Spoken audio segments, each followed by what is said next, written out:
வணக்கம் நண்பர்களே. திருவனந்தபுரம் டு ராமேஸ்வரம் அமிர்தா எக்ஸ்பிரஸில் தான் நாம் இன்னைக்கு மதுரையிலிருந்து ராமேஸ்வரத்துக்கு பயணம் பண்ண போகிறோம். இந்த ட்ரெயின் தினமும் இரவு 8:30 மணிக்கு திருவனந்தபுரத்திலிருந்து கிளம்பி திரிசூர், பாலக்காடு, பொள்ளாச்சி, பழனி வழியா மதுரைக்கு அடுத்த நாள் காலையில் 9:55க்கெல்லாம் வந்தடைஞ்சிரும். அப்புறம் மதுரையில் இருந்து மானாமதுரை, பரமக்குடி, ராமநாதபுரம், பாம்பன் வழியா 12:30 மணிக்கெல்லாம் ராமேஸ்வரத்துக்கும் போயிடும். இந்த ட்ரெயின் பார்த்தீங்கன்னா வீக்லி 7 டேஸும் ஆப்ரேட் ஆகும்.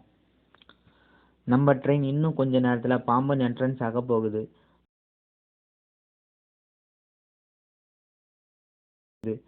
சரியான எக்ஸைட்மெண்ட்டுங்க. வாவ், என்ன அழகுங்க. ரொம்ப சந்தோஷமா இருக்கு இந்த மூமெண்ட்டை என்ஜாய் பண்றதுக்கு.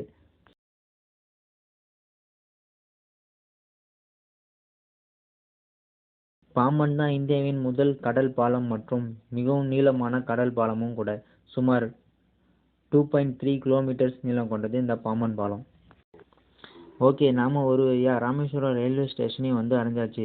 ரயில்வே ஸ்டேஷன்லேருந்து ஒரு 20 ருபீஸ் கொடுத்தாலே போதும், ஆட்டோக்கார அண்ணாங்க நம்மளை கோயிலாண்ட இறக்கி விட்டுருவாங்க. அப்படியே நாம் அக்னி தீர்த்தமான கடல்லையும் கடலில் குளிச்சுட்டு வெளியே வந்ததும் ஒரு 200 மீட்டர் நடந்தாலே கோயிலோட கிழக்கு வாசல் வந்துடும். கிழக்கு வாசல்லேருந்து ரைட் எடுத்து போனால் வடக்கு வாசல் வரும். இந்த வடக்கு வாசலில் தான் 22 தீர்த்தத்தில் நீராடுறதுக்கான என்ட்ரன்ஸும் இருக்குது. ஆனால் நாம் இன்றைக்கி கிழக்கு வாசல் வழியாக தான் போக போகிறோம். நம்ம அக்னி தீர்த்தத்தில் குளிச்சுட்டு இருக்கனால நம்ம டைரெக்டாக போயிட்டு சாமியும் பார்க்க போயிட்டோம். நாங்கள் கிழக்கு வாசல் வழியாக போனதுனால ஒரு 45 மினிட்ஸில் சாமியும் பார்த்துட்டு வெளியே வந்துட்டோம்.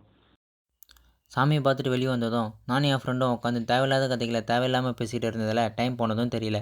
சரி, ஓகே, நாம் தனுஷ்கோடி போகலாமேன்னு சொல்லிட்டு பஸ் எதனா இருக்குமான்னு பார்த்தா 5 மணிக்கு மேலே எந்த பஸ்ஸும் தனுஷ்கோடிக்கும் போகாதுங்களாம். நீங்கள் யாருன்னா நெக்ஸ்ட் டைம் தனுஷ்கோடி போகிற மாதிரி பிளான் பண்ணிங்கன்னா 4 மணிக்கெலாம் போகிற மாதிரி பிளான் பண்ணிங்க. அப்படி இல்லைனா தனுஷ்கோடி போயிட்டு வந்ததுக்கப்புறமும் கோயிலுக்கு போங்க. ஏன்னா 9 மணி வரைக்கும் கோயில் ஓப்பனில் தான் இருக்கும். நமக்கு ட்ரெயின் நைட்டு 9 மணிக்கு தான். சரி, ஓகே, சன்செட் பார்க்க பாம்பன் போகலாமேன்னு சொல்லிட்டு ராமேஸ்வரத்துலேருந்து பஸ் ஏறி பாம்பனும் வந்துட்டோம்.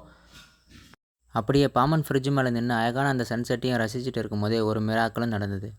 அதுதான் அந்த ட்ரெயின் பாசிங். பார்க்கவே ரொம்ப அழகாகவும் நல்லாவும் இருந்தது. சரி, ஓகே, அதை அப்படியே கொஞ்சம் நேரம் ரசிச்சுட்டு அந்த கடல் காற்றுலேருந்து எட்டி வர மனசு இல்லாததுனால அங்கேயே நைட்டு ஒரு 8 மணி வரை அட்டியை போட்டு அங்கேயே உட்காந்தாச்சு. நம்ம வீடியோவை யாருன்னா சப்ஸ்கிரைப் பண்ணால் பார்த்துட்டு இருந்தீங்கன்னா அப்படியே ஒரு சப்ஸ்கிரைப் பட்டனையும் தட்டி விட்டுங்க.